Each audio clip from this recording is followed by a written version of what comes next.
안녕하세요. 김어준입니다. 박근혜 대통령의 사촌 형부 김종필 전 국무총리가 박정희 전 대통령과 유경수 여사에 대해 어제 한 인터뷰에서 이렇게 말했습니다. 박정희 전 대통령은 약하다. 그렇게 약한 사람이 없다. 약해서 의심도 잘했다. 유경수 여사는 겉모습과 다르다. 남에 대한 배려가 없다. 불우한 사람 돌본다는 건 꿈인 거다. 이 인터뷰가 몰래 녹취한 거라며 논란과 반론이 있습니다만 다시 주워 담기 늦은 것 같습니다. 최순실 사태는 이제 근대화의 아버지, 자애로운 국모라는 박정희, 유경수 신화 자체를 해체하는 지경까지 왔습니다. 당연히 인간으로 이런저런 한계가 분명히 있었을 두 사람을 반인반신이라며 유사 종교화하고 신화해서 그 신화에 기대 정치를 해왔던 세력, 그 신화 세력이 바로 지금의 최순실 사태를 만들어내고 나라를 이 지경까지 만든 진짜 배후입니다. 김어준 생각이었습니다. 자, 오늘도 송채경화 기자 잠이 덜 깬 얼굴로 나가 계십니다. 안녕하세요. 네, 안녕하세요. 한겨레 21 송채경화입니다. 아침에 힘들죠? 네. 할 수 없어요. 자, 첫 뉴스는요? 네, 더불어민주당 추미애 대표가 어제 당내 논의도 거치지 않고 박근혜 대통령에게 전국 수습을 위한 양자회담을 제안을 했다가 당내 반발로 취소하는 일이 있었습니다. 이 막전 막후는 저희가 하영 기자하고 다르게 해봤어요. 그래서 여기까지만 해주시면 될 것 같고 다음 뉴스는요? 네, 여야 3당이 어제 최순실 게이트 특별검사 도입과 국정조사 실시에 합의를 했습니다. 특별검사 같은 경우에는 이제 더불어민주당과 국민의당, 야당이 합의해서 추천한 뒤에 대통령이 이제 한 명을 임명하는 방식으로 하기로 했고요. 보통은 이제 여야 합의해서 한다고 하는 게 통례인데 네. 이번에는 야당만 추천한다. 네, 맞습니다. 이 상황이네요. 예. 네, 수사 대상으로 청와대 이제 우병우 전 민정수석이 들어가고요. 그다음에 또 청와대 관계인들이 들어간다 이렇게 밝혔는데 여기에 이제 대통령이 포함된다 이렇게 밝혔습니다. 특히 우병우 민정수석이 수사 대상이다. 이 부분이 저희가 주목하는 부분입니다. 네. 특검 이야기는 이제 앞으로 계속 나오겠죠. 다음 뉴스는요? 네, 한국과 일본이 어제 군사정보보호 협정 체결을 위한 3차 실무회를 열었고 협정문에 가서명해서 논란이 커지고 있는데요. 이제 국민적인 동의가 필요한 사안인데 너무 졸속으로 밀어붙였다 이런 비판이 나오고 있습니다. 요 사안은 저희가 또 2부에서 인터뷰를 할 예정입니다. 그때 다루기도 하고. 네. 자, 오늘 저희가 주시하는 뉴스, 저희가 뉴스가 너무 많아가지고요. 최순실 골라야 관련해 됩니다. 정말 뉴스가 많아서 앞으로 오늘 뉴스 공장에 주시하는 뉴스 고르기로 했어요. 근데 지금 이 뉴스가 이제 주시할 뉴스인 거죠. 예.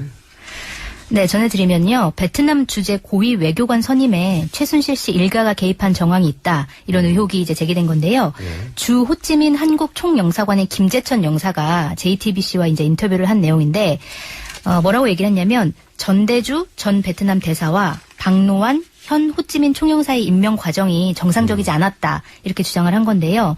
왜냐하면 전대주 전 대사 같은 경우에는 외교 업무 경험이 전혀 없는 민간인 출신이다. 그리고 이 전대주 전 대사가 최순득 씨의 아들인 장승호 씨가 유치원 사업을 하는데 도움을 줬다 이렇게 주장을 한 거고요.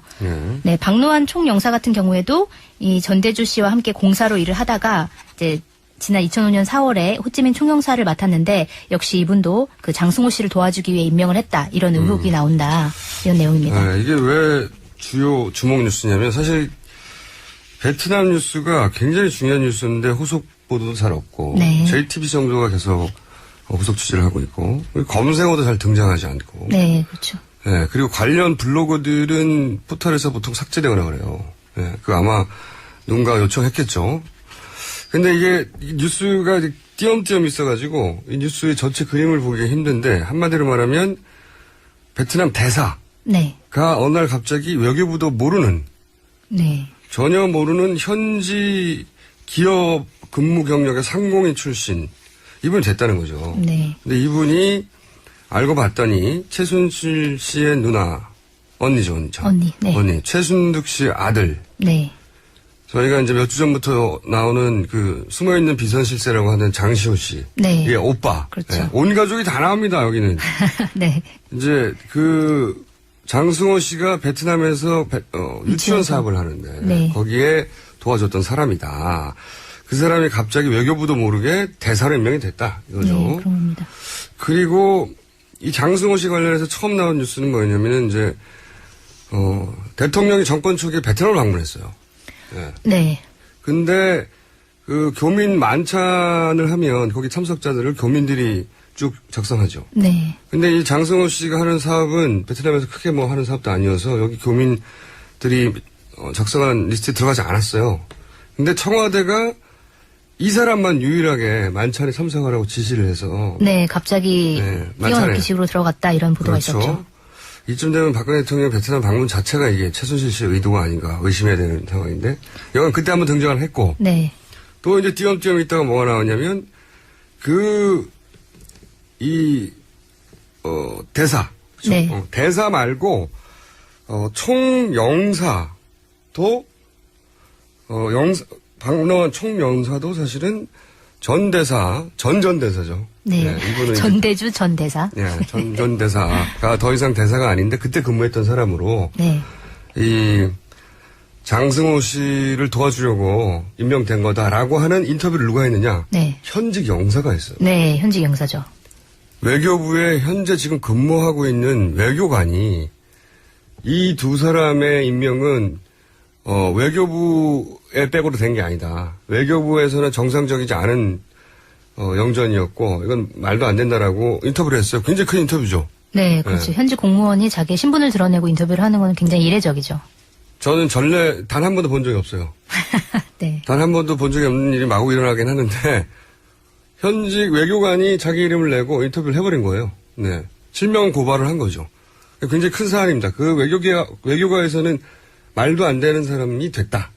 이런 이제 지원을 한 것이고요. 근데 말도 안 되는 사람이 된 이유가 최순실 씨하고의 관련성 때문인 것이고. 네. 그러니까 실제로 그 장승호 씨가 유치원을 개원하는 과정에서도 베트남에서는 이제 외국 사람이 그렇게 유치원을 세우고 하는 게 쉽지가 않은데 그렇게 한 것도 좀 약간 의심스럽다라는 보도도 나오기도 했었습니다. 네. 그 보도도 왜냐면은 베트남에 지출하려면 보통은 합작으로 한다든가 그런데 교육 분야에서 합작이 아니라 단독으로 법인을 왜냐면 이 법인을 쭉 따라가 보면 그 소유주가 결국은 최순득 씨. 네. 최순실 씨 언니로 나오거든요. 그러니까 한국 기업이 독자적으로 교육 사업에 법인을 세웠는데 그걸 사업 허가를 해줬다. 거의 유일한 케이스로 알고 있다고 해요. 네, 맞습니다. 근데 그 유일한 케이스가 있을 수 있었던 게 베트남 총영사에서 보증서를 써줬을 것이다. 네. 라는 의혹이, 보증서를 써줬다는 것은 이제 국가 보증한다는 거죠. 요 사업은 나라가 보증합니다.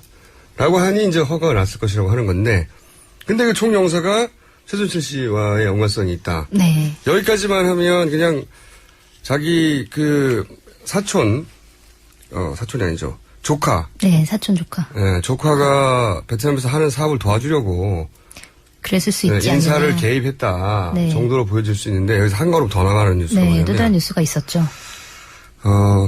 외교 횡령 뉴스가 있습니다. 외교 횡령. 네, 외교 횡령이라고 외교부에 기밀 문서가 왔다 갔다 하고 하는 바구니인데 그래서 죄송합니다. 이거는 검색을 통과하지 않거든요.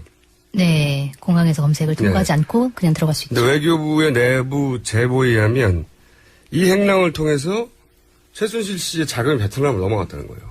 그러니까 이 유치원이 자금 세탁의 창구였을 수도 있다는 바로 내용이네요. 그거죠. 네. 그러니까 이제 최순실 일가가 자신의 자산을 해외로 옮기고 할 때 이제 그 피하기 위해서 이 외교 횡령을 이용했고 그러자면은 외교부의 도움이 필요하고 그러자면은 그리고 그 사업들을 봐줘야 되니까 그러니까 소위 말해서 자금 세탁을 하고 해외 세탁을 하고 유출하는 창구로 만들기 위해 이런 인력을 배정한 게 아니냐. 네. 무리하게.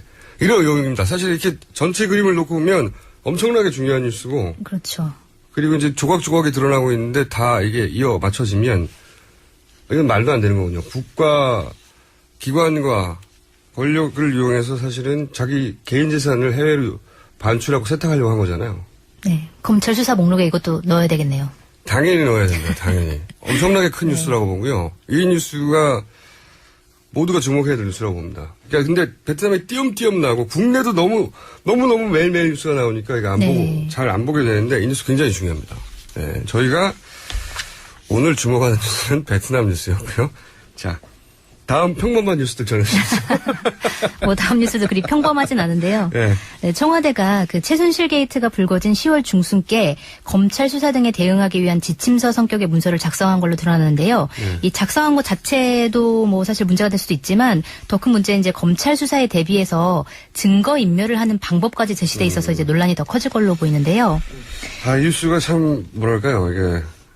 범죄 집단이 이런 걸 하면 정부가 이런 거를 조사하는 건데, 여기서 네. 거꾸로 이제 정부가 이런 걸 하고 증거인멸을 하려고 하는 거죠. 네. 네. 이게 이제 정호성 전 청와대 부속비서관의 휴대전화에서 이제 나온 문서인데, 미르 K스포츠재단 비선 실세에 대한 검토 의견이라는 문서고요. 여기 내용을 보면은, 대통령과 두 재단, 최순실 씨는 관련이 없다고 전면 부인하라. 이런 내용이 들어 있습니다.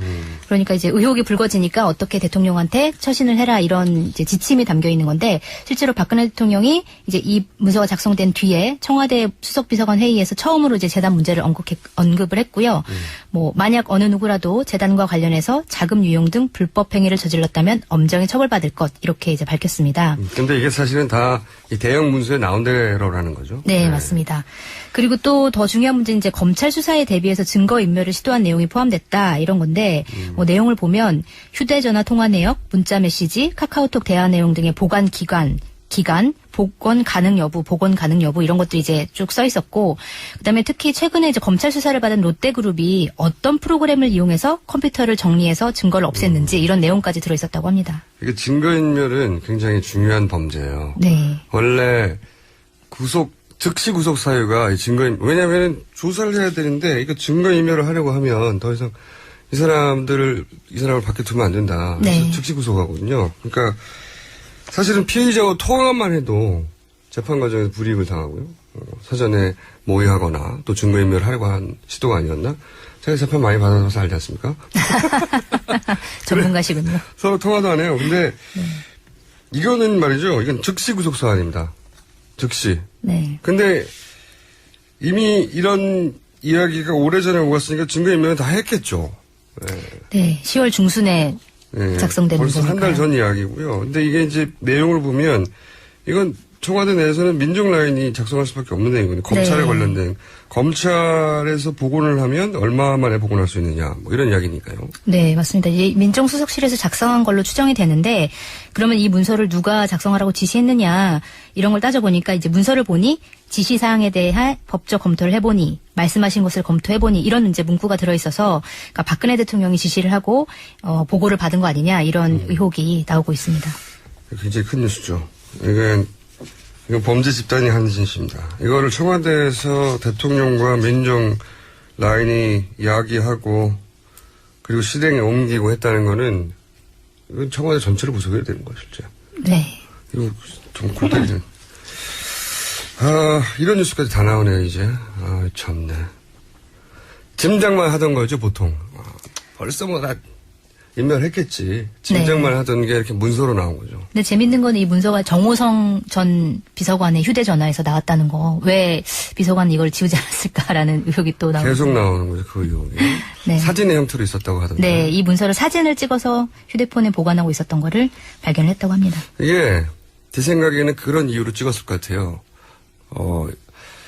이 정호성 비서관을 통과해야 보고가 되거든요. 네. 문고리라고 하는 게 실제 이 양반이 하는 일 자체가 올라오는 보고 문서를 대통령에게 전달하는 마지막 관문이에요. 근데 전달하기 전에 여기 보면 휴대전화 통화 내용, 문자 메시지, 카카오톡 대화 내용, 복원 가능, 컴퓨터 삭제 방식 요 내용 자신도 숙지해서 하려고 찍어둔 것 같은데 아마도. 제대로 못했네요, 근데. 네, 보고서는 대통령한테 전달해야 되니까 자기한테 남지 않잖아요. 보고하기 전에 찍은 것 같은데 하고 나서 본인은 정작 이걸 삭제를 제대로 못했다. 네. 이 이상한 대목이긴 합니다. 아니면 또 이제 본인이 이걸 찍어서 외부로 유출하려고 한 거 아니냐, 뭐 최순실 씨나 이런 쪽에 유출하려고 한 거 아니냐라는 의혹도 가능하죠. 그런 의혹도 있죠. 네. 자, 다음 뉴스 전해주십시오. 네, 박근혜 정부가 정부 비판 언론을 노골적으로 통제하고 억압하려고 했던 사실이 이제 보도가 된 건데요. 그 TV조선이 계속적으로 이제 고 김영환 민정수석의 비망록을 보도를 하고 있는데 그 내용 가운데 하나입니다. 여기 보면은 주로 이제 김기춘 당시 대통령 비서실장의 지시 내용이 나오는데 언론 비판, 그러니까 정부 비판 언론에 대해서는 고소고발 등 불이익을 가하고 호의적인 보도에 대해서는 포상을 하라, 뭐 이런 식의 이제 내용이 들어있고, 또 정윤회 문건을 보도한 세계일보 같은 경우에는 압수수색과 세무조사를 하도록 하고, 또 박근혜 대통령에 대해서 세습정치라고 표현한 종편 채널에 대해서는 뭐 방송통신심의위원회에 제소하고 프로그램을 아예 폐지시키기도 하는 그런 내용이 담겨져 있습니다. 워딩들이 인상적이더라고요. 제가 본 거는. 네, 그 김기춘 이제 비서실장의 수석회의 발언을 보면 그 비판 언론에 대해서 일방적 지적 비판을 그대로 두면 안 된다. 뭐 언론 중재의 고소 고발 및 손해배상 청구 등 상응하는 불이익이 가해지도록 철저하게 대응하라. 뭐 이런 워딩이 있고 또 박근혜 대통령 발언도 써 있는데 뭐 본때를 보여야 된다. 열성과 근성으로 발본색원하라. 이런 내용들이 담겨 있다고 합니다. 이런 단어들은 과거 80년대 보통 간첩을 대상으로 쓰던 내용이에요. 발본색원하라든지 이런 네. 거요. 근데 비판하는 언론을 그렇게 바라보는 거죠. 예. 발본색원하라든지. 실제 당시 뭐 세계일보. 네, 세계일보는 압수수색까지는 아니지만 세무조사를 당했었죠. 네. 그리고 채널A 같은 종합편성 채널 같은 경우에는 아예 프로그램 자체가 폐지됐고요. 프로그램이 폐지됐다고 하니까 저도 갑자기 생각나는 게 있는데 과거에 이제 이명박 대통령 시절에 제가 한 정편의 프로그램에 생방송에 게스트로 나갔어요. 종편이요? 네. 아, 그런 적이 있었어요. MBN. 네. 완전히 종편으로 발하기 직전이죠. 근데 제가 경고했거든요. PD한테. 네. 나를 생방송으로 부르면 내가 폐지될 수도 있다. 무슨 얘기를 할지 모른다. 네. 근데 이제 그 쭉 여러 패널들이 나와 있고 제가 게스트로 나왔는데 고정 패널들이 저한테 한 분이 이명박 대통령에 대해서 어떻게 생각하시냐고. 그때가 네. 이제 정권 초기였어요. 그래서 제가 저는 이명박 대통령 싫어합니다. 뭐 그렇게 센 발언 아니거든요. 아니 그러니까요. 네. 싫어할 수도 있잖아요. 네. 좋아할 수도 본인 있고. 의견을 제시할 수 있는. 나는 싫어합니다. 네. 그런데 그 프로그램이 없어졌어요. 제가 PD한테 경고했는데 참. 어쨌든. TBS도 좀 조심해야 되는 거 아닙니까? 아니 저는 이명박 대통령이 싫습니다. 딱 한마디거든요. 그러고 나서 다른 얘기 쭉 했는데 프로그램이 없어졌습니다. 그 PD에게 이 자리를 빌어 심심한 그런 일이 있었네요. 다음 뉴스 해주십시오. 네, 그 공장장님이 오프닝에서 좀 얘기를 하기도 했지만 그 김종필 전 국무총리가 시사저널과의 인터뷰에서 이제 박근혜 대통령에 대해서 5천만 국민이 달려들어서 대통령직에서 내려오라고 해도 네가 무슨 대통령이냐 이렇게 해도 거기 앉아 있을 것이다. 고집이 굉장히 세다. 뭐 이런 얘기들을 했고 또 박근혜 대통령 같은 경우에는 이것도 사실은 보도에서 나온 내용이긴 한데 최태민과 친해서 자기 방에 들어가면 밖에 나오지도 않았다. 하루 이틀도 아니고 아침부터 깜깜해질 때까지 뭔 얘기를 하고 무슨 짓을 하는지 모르지만 들어앉아 있었다. 이런 얘기도 했고요. 그다음에 유경수 여사에 대해서도 대통령 부인이라는 이름에 맞게 행동하는 것처럼 꾸민 것이다. 이렇게 얘기를 했고. 유경수 여사에 대해서 사실 뭐라고 말한 사람이 여태까지는 단 한 번도 없었는데 네.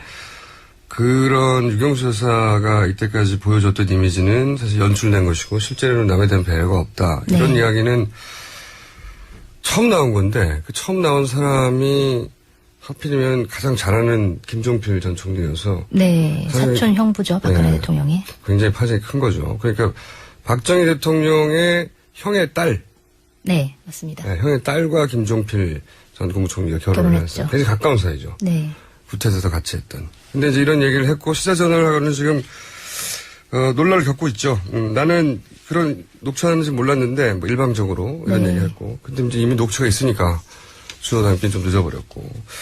자, 시간이 다 됐는데 오늘 준비하신 뉴스 중에 간단하게 제목만 언급할 만한 게 우병우 관련 뉴스가 하나 있네요. 우병우 씨. 네. 우병우 뉴스. 드디어 최순실 씨와 우병우 씨의 장모가 골프 회동을 했다는 게 드러나네요. 네, 맞습니다. 그러니까 우병우 전 청와대 민족수석 비서관의 장모인 김장자 삼남개발 대표가 이제 우수석이 민정비서관으로 내정된 직후인 2014년 6월에 최순실 씨와 함께 골프를 친 정황이 드러난 건데요. 알겠습니다. 네. 시간이 없어서 여기까지 하는데 그때 차은택, 고용태 다 있었다는 거고요. 네, 그 자리에 있었다는 거고요. 오늘 여기까지 해야 되겠습니다. 여기까지 하시고 뉴스가 너무 많아서 저희가 앞으로는 오늘의 주목할 뉴스 하나 골라가지고 집중적으로 다루는 것으로. 네. 네, 알겠습니다. 송채경화 기자 아직도 잠이 풀리지 않는 겁니다. 수고하셨습니다. 네, 감사합니다. 첫 번째 인터뷰입니다. 뉴스 공장에 최순실 씨가 관여하지 않는 국정이 있는 걸 따지는 게 더 빠르다 이럴 정도인데 그중에서 차원을 달리하는 의혹 중에 하나가 바로 해경 해체를 최순실 씨가 직접 지시한 것 아니냐 이런 의혹입니다. 이 문제를 처음 제기한 송영길 의원 더불어민주당에 전화 연결돼 있습니다. 안녕하세요. 네, 안녕하십니까. 최순실 게이트 대정부 질의에서 이런 말씀하셨어요. 해경 해체가 최순실의 작품이다. 이거 어떤 근거에서 그런 주장하신 겁니까? 네, 아시다시피 2014년 4.16 세월호 참사가 일어나고 나서 네. 5월 13일 날 국무회의가 있었습니다. 5월 13일. 그 국무회의 때 세월호 참사 사후 대책을 논의했는데 네. 논의 과정에서 해경 해체 문제가 나온 적이 없고 그 네네. 이후에 5월 17일 날 청와대 측으로부터 해경 개혁 방안에 대한 준비 이런 이야기가 나와서 해경 자체에서 개혁안을 준비하고 있었는데 바로 그 다음날 5월 19일 날 해경 해체라는 대통령 담화가 발표가 된 거죠. 그러니까 청와대에서 이틀 전까지만 하더라도 해경에 개혁안을 준비해라. 네. 그래서 해경은 네, 개혁안을 준비하고 있었는데 바로 그 다음날 해체라는 단어가 갑자기 튀어나왔다. 네, 그렇습니다. 근데 이제 급하게 결정을 내렸다고 해서 바로 그 이유가 최순실이다. 이렇게 연결할 수는 없지 않습니까? 그렇습니다. 그래서 어찌됐건 의심이 갈 소지가 있었고 도대체 이게 대통령 본인의 의사로 이런 중대 결정을 할 수가 없었을 텐데 누구와 상의해서 됐을까 이걸 추적을 해보니까 누가 추적을 했나요? 내부에서 해경 내부에서? 추적을 해보니까 네. 그런 비선 결정들에 이제 이게 추정이 된다 이거죠. 그런 내부 제보가 있어서 저도 이제 그 쭉 해보고 있는데 아무튼 그럴 개연성이 가장 큰 걸로 보여집니다. 그렇지 않으면 이게 해결이 안 되는데 또 이게 그럴 개연성이 더 높아진 게 해경을 해체해서 국민안전처로 보내면서 나왔던 대책이 재난안전통신망을 1조 9천억 규모로 마련하겠다. 이게 발표가 됐거든요. 근데 이것의 주 계약자가 KT가 되고 KT가 차은택의 핵심 또 후원 회사가 된 거 아닙니까? 그렇게 연결이 되는 거군요. 네, 그렇습니다. 그리고 KT의 광고 방송을 그 아프리카 피처스하고 플레이그라운드 뭐 이쪽이 다 이제 뭐 독점적으로 계약을 하는 걸 봐서 문제가 있다 이렇게 보는 거죠.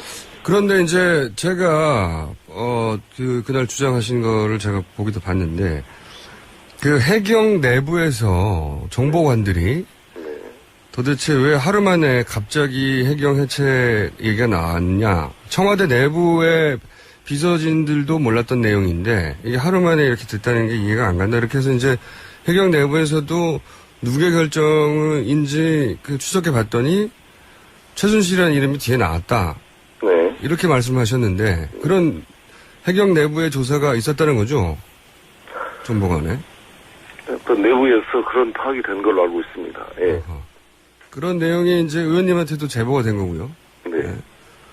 그러니까 해경에서 자체적으로 알아보는 수준에서도 불과 오래 지나지 않아서 금방 최순실의 이름이 나올 정도로 최순실 씨가 사실 파악하려면 파악할 수 있는 이름이었던 거네요, 그때도? 좀 더 시간이 필요했답니다. 바로 파악된 건 아니고요. 한 몇 개월 정도 시간이 필요했습니다. 몇 개월 정도? 네. 어찌됐건 지난번 박관천 경정이나 거기 최경락 경위 보고서에도 최순실이 나왔다는 거 아닙니까? 검찰도 사실 그 정윤의 국정농단 사건을 수사하면서 그런 사실이 파악됐는데 다 묻은 거죠, 오히려. 그러니까 저는 지난 대정부 질문 때 황교안 당시 법무부 장관도 공범이 아니냐 이렇게 지적을 했던 거죠. 그리고 이제 말씀드렸다면 좀만 크게 말씀해 주십시오, 의원님. 네네. 네. 해경 정보관이 알 정도면 사실 그런 정보가 총 직결되는 우병우 민정수석은 당연히 알았을 거 아니겠습니까? 그렇습니다. 예. 당연히 알았겠죠. 그래서 이 우병우의 통제에 의해서 다 이게 오히려 본말이 전도돼서 문제를 제기한 조응천, 박관천, 한일, 최경락이 다 구속되거나 기소되고 그 대가로 민정비서관에서 민정수석으로 승진한 거 아니겠습니까? 예. 근데 지금 보시기에 검찰이 우병우 전 민정수석은 제대로 수사할 것 같으세요? 제대로 수사 못할 것 같습니다. 예. 그렇죠. 그래서 오늘 특검법이 이제 통과될 텐데 특검법 통과가 되면 그 사실 자체가 현재 검찰의 수사를 좀 더 압박하는 효과가 있을 걸로 기대가 됩니다. 특검 그러니까 검찰 수사도 진행되고 특검도 따로 진행이 되는 거죠? 그렇습니다. 예. 지금 특검 말씀이 나와서 드린 질문인데 특검 후보자들은 국민의당과 원내정당 그러니까 국민의당과 더민주에서 각각 한 명씩 추천하는 겁니까 그럼? 아니면 예, 한 명을 추천합니다. 한 명을 추천하고 이제 특검 보를 받고 검사를 파견받는 거죠. 아예 한 사람만 대통령에 추천하고 대통령은 이를 거부할 수 없이 무조건 승인해야 되는 거군요. 네, 그렇습니다. 야당에서 과거처럼 여당 추천한 사람 야당 한 사람씩 각각 추천 이게 아니군요. 네, 그런 걸로 알고 있습니다. 확인을 해보겠습니다. 알겠습니다. 그러면 예.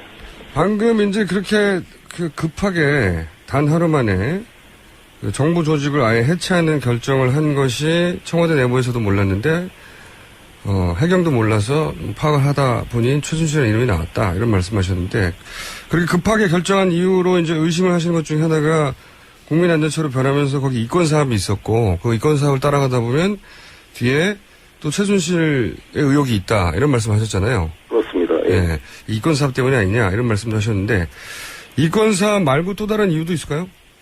그게 7시간 그 대통령 책임 회피라고 저는 강하게 의심을 하는 거죠. 왜냐하면 사실 세월호 핵심은 7시간 동안 대통령께서 국가의 모든 수단을 동원해서 그 우리 시민들 구조 작업에 집중을 했어야 되는데 전혀 대통령께서 그런 활동을 한 흔적이 안 보이고 청와대에 있었다고 지금 비서들은 주장을 하는데 청와대에 계셨다고 한다면 보고를 받은 걸로 쭉 청와대가 발표를 했습니다만 이렇게 사태 파악을 못하고 5시 15분에서 나타나가지고서 아이들이 안전조끼 입고 있는데 왜 구하기 어렵냐 찾기가 어렵냐 이런 말씀을 했다는 것은 전혀 사정을 몰랐다는 것을 반영하기 때문에 이 책임을 회피하기 위해서 해경에 대한 분노가 컸잖아요 우리 국민들도. 저도 해경이 바보처럼 123 경비정이 가서 왜 선 위에다 둬가지고 그 선실로 밧줄을 넣든지 뭘 깨든지 유리창이라도 깨주고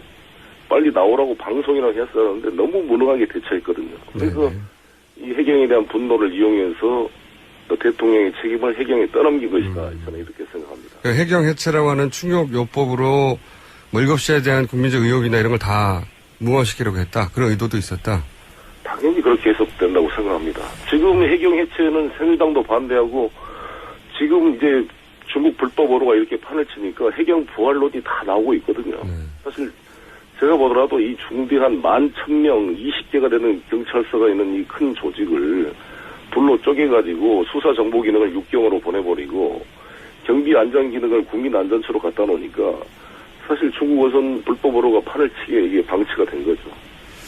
알겠습니다. 그때 사실 해경 해체라고 하는 그 조치는 아무도 예상도 못했고 그리고 말들이 굉장히 많았죠. 이게 어떻게 해경을 해체하란 말이냐.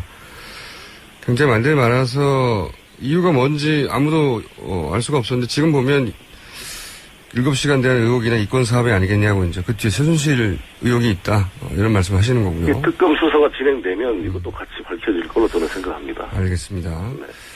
그런데 이제 해경 해체 뒤에 최순실 씨가 있다는 의혹이 어느 정도 합리적 추론의 결과라면 사실은 정상적인 정부랑 말도 안 되는 추정인데 이제 지금은 최순실 씨가 해왔던 일을 보면 그럴 법도 하다는 그런 추정이 드는 건데 관련해서 역시 정상 정부에서는 말도 안 되는 일이라고 일축할 일이긴 한데 개성공단이 폐쇄되고 또 통합진보당이 해체되고 하는 뒤에도 최순실 씨가 있다는 주장 정황 이런 이야기들이 나오기 시작하지 않습니까? 어떻게 보세요 이런 부분들은?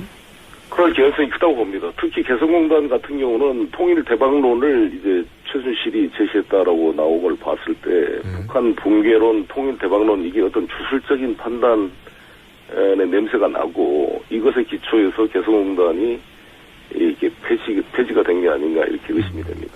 그런 쪽으로는 아직 제보나 구체적 정황이 나온 것까지는 없죠. 그렇습니다. 예. 알겠습니다.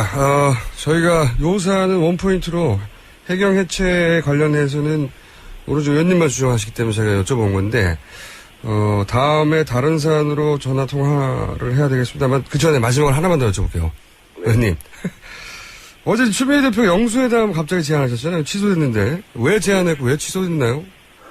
100만 촛불 민심을 전달해서 최후 통첩을 하고자 이렇게 의혹을 가지고 오셨는데, 이게 야권이 같이 했어서 상의를 하지 않고 한 게 좀 실책이었다고 생각합니다. 그러니까 의도 자체는 보통 사람들이 무슨 협상하는 거 아니냐 이게 아니라 최후 통첩을 하려고 했다, 강한. 네네. 네. 그런데 이제 그 과정 절차에 있어서 야권과 공조가 제대로 안 돼서 문제가 생겼다. 그렇게 생각합니다. 야권 3당 대표가 같이 상의를 하고 그 시기도 대통령이 조사를 받고 난 이후에 확실하게 하야 의사를 좀 내부적으로 확인을 하고 그것을 공식화시키면서 질서 있는 수습을 하는 걸로 했다면 뭔가 성과를 낼 수 있지 않았을까 생각합니다. 그렇군. 제안 자체가 문제라기보다는 이제 절차나 타이밍이 문제였다는 말씀이시네요. 네. 방식 자체가 3당이 같이 했어야 된다고 봅니다. 예. 본인이 대표였다면 그랬겠죠? 예. 그 얘기는 다음 기회에 한번 하겠습니다. 오늘 말씀 네. 감사합니다. 네, 감사합니다. 네, 지금까지 더불어민주당의 송영길 의원이었습니다.